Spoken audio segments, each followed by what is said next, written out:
Parliament Talk Show. Welcome to your favorite talk show, the Parliament Talk Show. Your host Ina is on the screen, and today we want to talk about Africa's unity amongst others. Before I introduce our guest to you, let me quickly borrow a few lines from Bob Marley's track Africa Unite. Africa unite, 'cause we're moving right out of Babylon, and we're going to our father's land, yeah. How good and how pleasant it would be before God and man, yeah. Wow, I didn't know you sing this beautifully. I couldn't hide my admiration for that. That's wonderful. Thank you, Honorable Zaddy. A lot of African youths are super talented. It's just the enabling environment, support, or government policies that are either draining this talent or rightly extinguishing them. Well, I'm really sorry to hear about that. You shouldn't be sorry. You politicians are responsible for every talent and brain drains happening in Africa right now. Every young man and woman's dream at this moment is to run out of this country. See, Ine, you have not even formally introduced me to your audience. Yet you are out weapon blazing already, attacking me. Honorable zaddySokoh, you need no further introduction. My viewers already know you are a politician, and you are part of the problem. Listen, Ine, you can't invite me to your show and start bastardizing me this way. How is what you are doing now an attempt to unite Africa? Okay, Honorable Zaddy, I am sorry. Better. But sometimes we are overwhelmed by emotions of how African leaders have steered the affairs of African nations like a barber's chair, just spinning around and never moving forward. We shall take a quick short break, and when we return, we will talk about Africa's unity and its benefit. Please stay with us.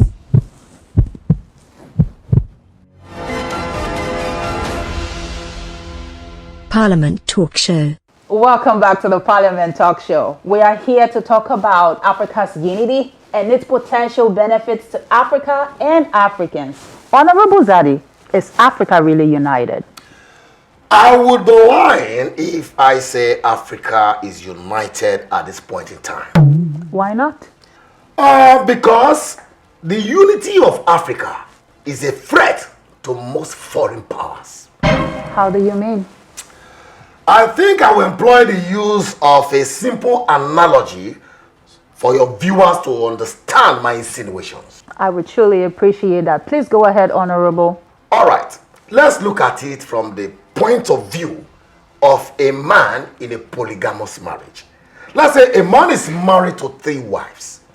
If those 3 wives are firmly united, they are cooperative, happy together, doing things together, that man will never be comfortable. He will be very uncomfortable with such unity among his 3 wives. But why? Because they can easily plan his downfall. They become stronger when they are together. And such a man will not be able to manipulate, cheat, abuse any of them without them coming together to defend or fight for the other. So there's no room for him to manipulate when they are together. Wow. Yes. But on the other hand, if he keeps the 3 wives disunited, if he keeps them jealous and envious of each other, he's able to be in charge. He's able to manipulate one after the other, cheat them, abuse them without them coming together to defend or fight for the other. Wonderful. I am awed. So you see, most foreign powers are more comfortable with a disunited Africa because that is the only way they can come in like a thief in the night and begin to manipulate so they can steal and plunder our natural resources, pretending like they care about us. They don't care about us.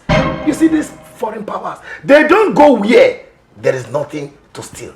They only enter where there is something to plunder, there is something to steal, keeping us disunited. If I get you clearly, you are insinuating that these foreign powers can actually sponsor this unity within African countries for their personal gains. I am no longer insinuating. I am stating for a fact that that is what they do. You know, like the analogy of the polygamous man that I gave, that has 3 wives. You know, if one of the wives becomes rebellious, starts seeking justice, equity, that man will divorce her. After divorcing her, he goes to look for another woman to replace her. The hunt continues. So, how exactly is this applicable to the issue we are talking about? I would like you to break it down so my viewers can understand. But before you do, we shall go for a quick commercial break. My beautiful African people, please stay with us. One love. Parliament Talk Show. Welcome back to the Parliament Talk Show. Before we went on break, Zaddy was about to tell us how world powers make sure African countries remain disunited for their own benefit. Zaddy, over to you.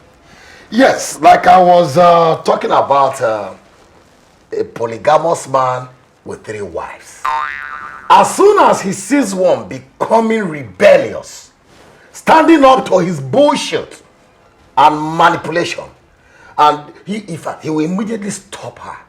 You know why? Because he wouldn't want that wife, that particular woman, to corrupt and open the eyes of the other women to his bullshit, to his manipulation, and to his evil mechanism. Now, tell us how the world powers do this in relation to our African leaders. First off, you must understand that those foreign powers I'm talking about, they prefer and love weak, greedy, and corrupt leaders. Those are the ones they go after because they are easy, or it's easier for them to manipulate, to influence those ones. You know, so they come in form of giving them support, giving them foreign aids, so that they are able to control them and enter their country, using them as a tool to plunder their natural resources. And it's all in the name of foreign aids, because with the debt, they are able to control them. So what's going to happen to an African leader who refuses to be used by these world powers and decides to stand upright? The case of Thomas Sankara of Burkina Faso comes to mind with this your question. Who stood up against foreign powers and wanted to open the eyes of his people and stop the old ways of doing things, the old formula. What did they do? They took him out, using his own people against him.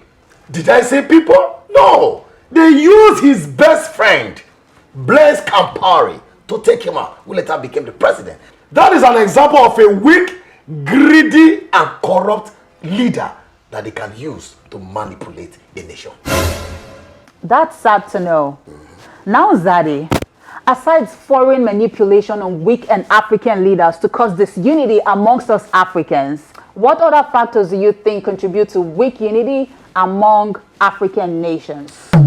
Yes, to answer that, let me quickly mention that we cannot really talk about Africa's unity without mentioning Kwame Nkrumah of Ghana, who was one of the arrowheads who spearheaded the formation of the Organization of African Unity in May 1963. Which has now changed to African Union. Yes, the AU. The OAU was disbanded by its former chairman, that is the person of former president of South Africa, Thabo Mbeki, in the year 2002. Now, to look at the factors militating against Africa's unity, we also need to look at it from the challenges being faced by the AU, which is the African Union. Africans watching would love to know. Top on the list is limited financial resources. The AU is heavily dependent on external funding, which can affect its autonomy and ability to implement its policies and programs without intervention. You know, it's like somebody, I'm not saying you, for example, but let's say you have a sugar daddy, for example, now, and the sugar daddy is one financing your lifestyle. You know, you cannot be disobedient to the person financing your lifestyle. That is how the AU is. So, you see, if somebody is financing your lifestyle, you cannot disobey them. So, Africa, in quote, is like a side chick to foreign powers. And you decided to use me as an example. I will just say it. Please don't do it again next time. Anyway, it's more like he who pays the piper dictates the tune kind of situation. Perfectly said. Next time, don't use me as an example. I just apologized. I don't know if you have a zaddy. I don't know why you're taking this personal. Apology not accepted. Don't do it again next time. Thank you. All right, I've heard you. Okay. Now, let's move on. Another issue that is bedeviling the unity of Africa is insecurity amongst member states. How can we live freely, borders to border opened? For example, when your country or your nation is being constantly attacked by terrorists, it's like living close to a neighbor who is very volatile, fighting the partner all the time, breaking bottles and carrying weapons. And then they come to invite you, say, please come and chill with us this Sunday. Let's watch football. How can you be comfortable to go and chill with them when you don't know how and where or who is going to throw the next weapon or break somebody's head with bottles where the next bottle is going to fly from? So you are cautious. So you see, insecurity is one of the issues bedeviling Africa's unity. Sadly, I fully understand. Yes, you should understand. You know, aside all that I've said, we also have the issues of tribalism and ethnicity, language barriers, and so on and so forth. We Africans must understand that we are not on this continent by mistake. We do not have different languages by mistakes. You know, it could also be to show God's diversity in creativity and to further test our human character. Can you clarify to my viewers what you mean by human character? It simply means the fact that I have a different language and culture from you. It's also a test to show how accepting, how accommodating, and how caring you can be about mine. Instead of making fun of my language and religion, which can lead to serious disunity. This reminds me of Lucky Dube's track Shame. I think I can still remember the lyrics. Let me try. It wasn't the valley of death I was walking in. It was the valley of confusion for many years. Different religions, different beliefs, undermining my culture, looking down upon my tradition, making fun of my language, telling my children they have no God. And finally I can tell them about Shembe is the way. Wow, wow. I'm mesmerized. I'm mesmerized. Thank you, Honorable Zaddy. You're welcome. You're welcome. So, before we round off, Okay. how can we as individual citizens of Africa help to foster unity amongst ourselves without minding our leaders?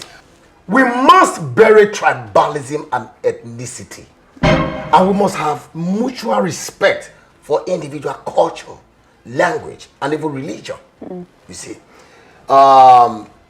If you have the opportunity to assess my constituency, I don't walk along the lines of religiosity or tribalism.